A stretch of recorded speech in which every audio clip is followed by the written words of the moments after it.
El primer punto que nos gustaría destacar es que si durante la infancia estuviste muy expuesto a situaciones de estrés, pues tu sistema nervioso está más alerta y más activo.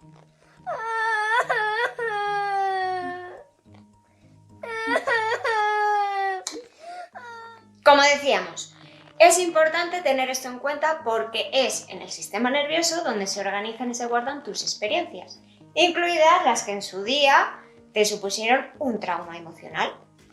Esto por una parte. Por la otra, señalar que todo eso que tienes ahí almacenado tiene su correlato fisiológico, es decir, su correspondiente síntoma. Por eso es fundamental que reconozcamos nuestros traumas porque de esa manera podremos abordarlos y minimizar e incluso eliminar los síntomas que nos producen a nivel físico.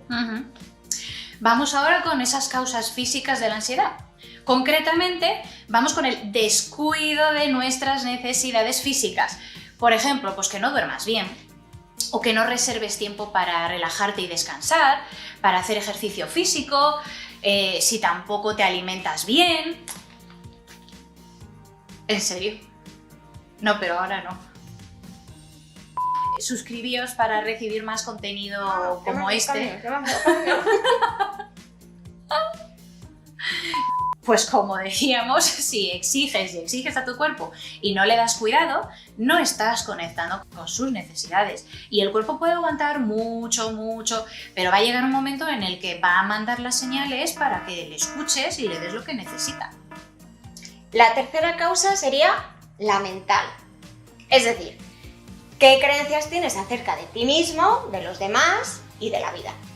Conocerlas va a ser determinante para calmar esos estados de ansiedad, porque con determinadas creencias, como por ejemplo, tengo 35 años y aún no tengo estabilidad económica, que hoy en día no es tan raro. No es tan raro, ¿no? Se va a desatar en ti un estado de alerta. Vas a sentir que estás en peligro, entonces se va a activar tu amígdala. Tu amígdala le va a pedir al cuerpo adrenalina, tensión muscular y bueno, etc. Esto, sostenido en el tiempo, te va a causar, entre otras cosas, la indeseada ansiedad. La cuarta causa de ansiedad son las emociones. Como ya os hemos contado, y no nos cansamos de repetir, las emociones son necesarias para adaptarnos al ambiente. Lo que ocurre es que muchos de nosotros les tenemos terror porque no sabemos usarlas. Por lo tanto, desde un punto de vista cultural, se nos ha animado a reprimir esas emociones, vivir solo con las que a nuestros ojos son las bonitas. ¡Hala! ¡Mírame! ¡Mírame! ¡Mírame!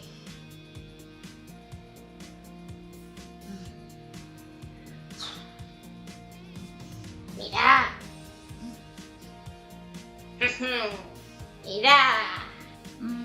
Bueno, pues como veis, este proceso de evitación de las emociones no es gratuito, pues las emociones se sienten en el cuerpo.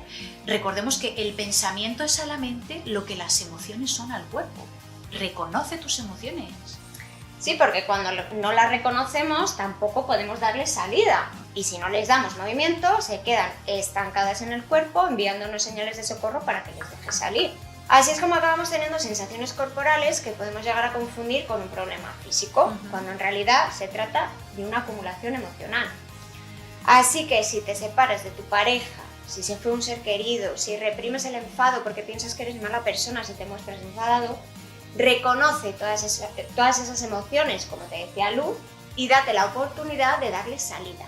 Esta última sería la quinta causa de la ansiedad, no dar salida a tus emociones. Bueno, pues ya hemos visto las principales causas por las que la ansiedad deja de ser adaptativa y pasa a convertirse en un visitante muy molesto. ¿Os gustaría saber si vosotros padecéis ansiedad?